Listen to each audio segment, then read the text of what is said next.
Like, subscribe. I would go on that retouch and for the reshape options here, guys, I have to apply that enlarge options on it, which I have to apply on that pictures, guys.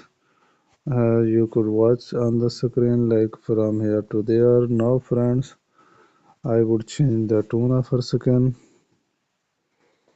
as we could watch on it. So clearly and categorically, its skin tone have been changed from here to there. So dear guys, we could also apply that options on it, and further I would go on the tools options to apply that beautiful curve on it.